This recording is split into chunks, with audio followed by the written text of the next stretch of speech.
Hello, నా పేరుడా. ఈ వీడియోలో పురుధావన్ మరియు ఈరోజు నేనుతో బాధపడుతున్న రోగికి సరైన ఆహారం గురించి మాట్లాడబోతున్నాను. దీర్ఘకాలిక మూత్రపిండ వ్యాధితో బాధపడుతున్న ప్రతి రోగిలో ఆహారం చాలా ముఖ్యమైన పాత్ర పోషిస్తుంది. రోగి చికిత్సలో 50% ఆహారం ద్వారా మాత్రమే చేయవచ్చు. సరైన ఆహారం సహాయంతో బాధపడుతున్న రోగి శరీరంలో క్రియాటినిన్, యూరియా, పొటాషియం లేదా సోడియం వంటి అనేక అంశాలను మనం నియంత్రించవచ్చు. ఒక సికిడి రోగి ఈ అన్ని స్థాయిలను నియంత్రించవలసి ఉంటుంది, ఎందుకంటే ఈ విషయాలన్నీ ఉన్నాయి. ఆహారం ద్వారా మాత్రమే వినియోగించబడుతుంది. కాబట్టి సరైన ఆహార ప్రణాళిక సహాయంతో ఏదైనా సికిడి రోగి ఈ స్థాయిని తగ్గించవచ్చు. సాధారణంగా బాధపడుతున్న రోగి క్రియాటినిన్ విలువల గురించి ఎక్కువగా ఆందోళన చెందుతాడు. శరీరం లోపల క్రియేటినిన్ ఎలా ఏర్పడుతుందో మనం మొదట అర్థం చేసుకోవాలి. క్రియేటినిన్ అనేది మన శరీరంలోని కండరాలలో ఏర్పడే వ్యర్థ పదార్థం. శరీరంలోని ప్రోటీన్ విచ్ఛిన్నమైనప్పుడు ఇది తయారవుతుంది. కాబట్టి ఏ రోగి అయినా వారి క్రియాటినిన్ స్థాయిని తగ్గించుకోవాలని కోరుకుంటే అప్పుడు వారు తమ ఆహారంలో ప్రోటీన్ వినియోగాన్ని తగ్గించాలి. కానీ శరీరంలో సరైన ప్రోటీన్ తీసుకోవడం కూడా అవసరం. ఎందుకంటే మన శరీరం యొక్క ప్రోటీన్ యొక్క స్థిరత్వం 15 నుండి 20% మధ్య ఉంటుంది. మన గోళ్ళు, వెంట్రుకలు, కళ్ళు, గుండె అన్నీ ప్రోటీన్తో తయారయ్యాయి. కాబట్టి మనం ప్రోటీన్ తీసుకోవడం మానేస్తే అది లోపాలకు దారితీస్తుంది. మరియు మనం అధిక మొత్తంలో ప్రోటీన్ తీసుకుంటే అది క్రియేటినిన్ స్థాయిలను పెంచుతుంది. కాబట్టి సికిడి రోగులందరికీ నేను సలహా ఇస్తున్నది ఏమిటంటే మీ శరీరానికి రోజువారీ అవసరమయ్యే ప్రోటీన్ని తినమని. అయితే అంతకు మించి వినియోగించకూడదు. అలాగే సికిడి పేషెంట్లు ఏ భారీ లేదా కష్టంగా జీర్ణమయ్యే ప్రోటీన్లను తీసుకోవద్దని సూచించారు. చికెన్, మాంసం, చేపలు, వెన్న, కాటేజ్ చీజ్ వంటి పాల ఉత్పత్తులు వంటివి శరీరం యొక్క రోజువారీ ప్రోటీన్ అవసరాలను తీర్చడానికి మీరు పాలు మరియు పప్పులను తీసుకోవచ్చు. ఎందుకంటే అవి సులభంగా జీర్ణమవుతాయి, శరీరం సరిగ్గా గ్రహించబడతాయి, మరియు అవి శరీరంలో చాలా తక్కువ వ్యర్థ పదార్థాలను సృష్టిస్తాయి. ఇది సికిడి రోగికి వారి శరీరం యొక్క క్రియేటినిన్ స్థాయిని నియంత్రించడంలో సహాయపడుతుంది. ఇప్పుడు మనం సికిడి రోగి యొక్క శరీరం లోపల నియంత్రించాల్సిన తదుపరి విషయం యూరియా.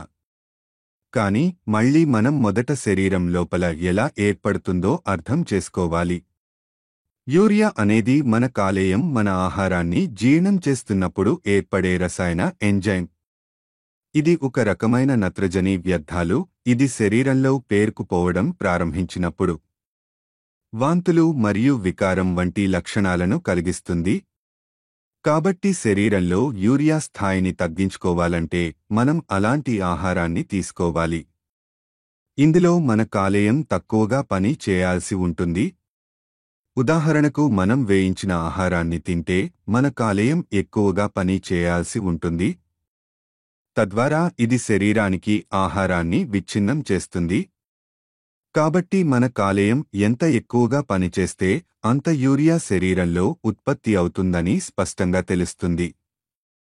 యూరియా ఎలా ఏర్పడుతుందో మరియు అది శరీరానికి ఎందుకు హానికరమో ఇప్పుడు మీరు అర్థం చేసుకున్నారు. కాబట్టి శరీరంలో యూరియా స్థాయిలను నియంత్రించడానికి సికిడి రోగి ఏ రకమైన ఆహారాన్ని తినాలి అనే ప్రశ్న తలెత్తుతుంది. సికిడి రోగులు వేయించిన ఏ రకమైన ఆహారాన్ని తినకుండా ఉండాలని సలహా ఇస్తారు. దానికి బదులు అన్నం, చపాతీ, బ్రెడ్ వంటి తేలికపాటి ఆహారాన్ని తీసుకోవచ్చు. అవి విచ్ఛిన్నం చేయడం సులభం మరియు శరీరంలో యూరియా స్థాయిని తగ్గించడంలో సహాయపడుతుంది. ఇప్పుడు పొటాషియంతో ప్రారంభిద్దాం. ఇది క్రియేటినిన్ కంటే చాలా ప్రాణాంతకం. శరీరంలో అధిక పొటాషియం సికిడి రోగి మరణానికి దారితీస్తుంది. కానీ క్రియాటినిన్ మరియు యూరియాలా కాకుండా పొటాషియం శరీరంలో ఏర్పడదు. మనం తినే ఆహారం నుండి అది శరీరంలోకి వెళుతుంది. కాబట్టి మనం ఏదైనా ఆహార పదార్థాన్ని ఎక్కువగా పొటాషియం కలిగి ఉన్నట్లయితే అప్పుడు అది పొటాషియం స్థాయిని పెంచుతుంది మరియు అది రోగి యొక్క కెఫ్టీ నివేదికలో ప్రతిబింబిస్తుంది. మరియు నేను సిఈడి రోగులందరికీ స్వభావరీత్యా తక్కువ మొత్తంలో పొటాషియం అనుగుణ్యత కలిగిన ఆహారాన్ని తినమని సలహా ఇస్తున్నాను. కాబట్టి సిఈడి రోగిలో మనం దుంపలు మరియు గోధుమ రంగులో ఉండే కూరగాయలకు దూరంగా ఉండాలి. అంటే భూమికి దిగువన పండే మరియు గోధుమ రంగులో పండే కూరగాయకు దూరంగా ఉండాలి. ఎందుకంటే వీటిలో అధిక మొత్తంలో పొటాషియం ఉంటుంది. ఈ కూరగాయలు బంగాళాదుంప, చిలగడదుంప మరియు నివారించాల్సిన కూరగాయల పూర్తి జాబితా మీ స్క్రీన్పై ఉన్నాయి. అదేవిధంగా పొటాషియం అధిక మొత్తంలో ఉన్నందున అన్ని ఆకుకూరలకు దూరంగా ఉండాలని నేను సికేఈ రోగికి సలహా ఇస్తున్నాను. ఈ కూరగాయలు బచ్చలికూర, పార్స్లీ, క్యాబేజీ, పాలకూర, ఆవాలు మరియు మెంతులు. ఇప్పుడు పండ్లకు వెళ్దాం.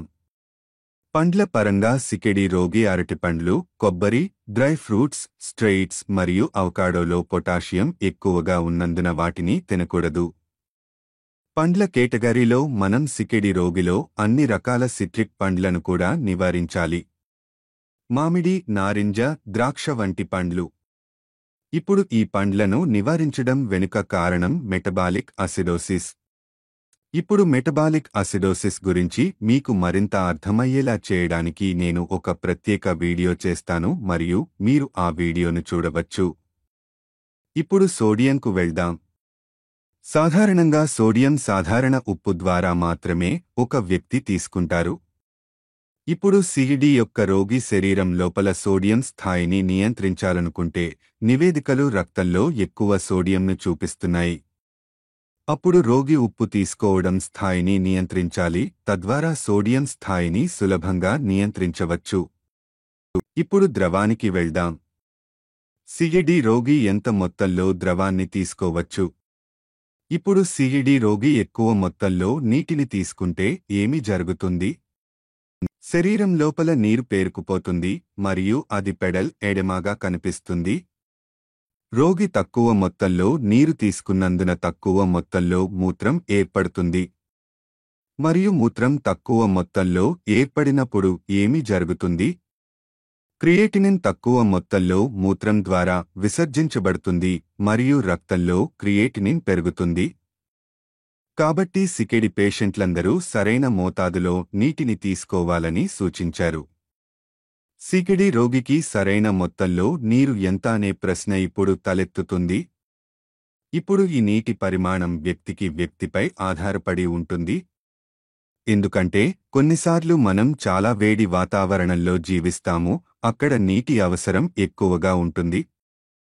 మరియు కొంతమంది రోగి చాలా చల్లని వాతావరణంలో నివసిస్తున్నారు, ఇక్కడ ద్రవం యొక్క అవసరం తక్కువగా ఉంటుంది. ఇప్పుడు రోగులిద్దరికీ ఒకే మోతాదులో నీరు ఇవ్వలేకపోతున్నాం. ఎందుకంటే రెండు సందర్భాల్లోనూ శరీరానికి కావలసిన ద్రవం భిన్నంగా ఉంటుంది. కాబట్టి రోగి నీటి పరిమాణాన్ని స్వతంత్రంగా అంచనా వేయాలి. మీరు ఒత్తిడిని అనుభవిస్తే మీ గొంతు పొడిగా ఉంటుంది, మీ నాలుక పొడిగా ఉంటుంది. మీరు ఒకేసారి 100 మిల్లీలీటర్లు నీరు తీసుకోవచ్చు. నా సిఈడి రోగులందరికీ తగినంత నీరు అందించడానికి. మీకు థ్రస్ట్ అనిపించినప్పుడల్లా 100 మిల్లీలీటర్లు నీరు తినమని నేను వారికి సలహా ఇస్తున్నాను. మీ గొంతు ఎండిపోయినప్పుడల్లా మీ నాలుక పొడిగా ఉంటుంది, అంటే మీకు నీటి కోరిక ఉంటుంది. తర్వాత నీళ్లు తాగాలి. కానీ ఎప్పుడూ 1/2 లీటరు లేదా 1 లీటరు నీటిని ఒక్కసారే తినకూడదు. ఇది శరీరంలోని నీటి పరిమాణాన్ని నియంత్రించడానికి సిఈడి రోగికి సహాయపడుతుంది. చివరగా మీరు సరైన ఆహారాన్ని అనుసరిస్తే నేను చెప్పాలనుకుంటున్నాను, అప్పుడు మీరు మీ కిడ్నీ పనితీరును తిరిగి పొందే అవకాశం ఎక్కువగా ఉంటుంది. మీకు డైట్ మరియు కి సంబంధించిన ఏదైనా ప్రశ్న లేదా ప్రశ్న ఉంటే మీరు ఈ వీడియో యొక్క వ్యాఖ్య విభాగంలో భాగస్వామ్యం చేయడానికి సంకోచించకండి. అప్పటి వరకు క్షేమంగా ఉండండి, ఆరోగ్యంగా ఉండండి మరియు తదుపరి వీడియోలో మిమ్మల్ని కలుస్తాను. ధన్యవాదాలు.